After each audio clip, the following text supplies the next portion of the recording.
SAST versus DAST. What the fudge are they? Are they affected? How do you implement them? And what do they find? Well, let's dive into it. SAST stands for Static Application Security Testing, while DAST stands for Dynamic Application Security Testing. The key difference is that SAST looks inside your source code and identifies vulnerabilities based on patterns inside your source code. DAST, on the other hand, is kind of like an attacker that comes out of a box. It's going to launch attacks against your application once it's been compiled, once it's running, and identify vulnerabilities that same way. There's a lot of crossover in the vulnerabilities that both can find. For example, SQL injection.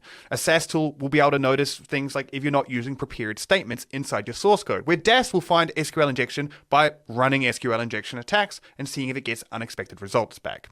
It's always preferable to find vulnerabilities with SAST. This is simply because it's earlier on in the software development lifecycle. You can run SAST inside an IDE, as a Git hook, or in your CI/CD pipelines, whereas DAST can only be run after your application is compiled and typically deployed in something like a staging environment.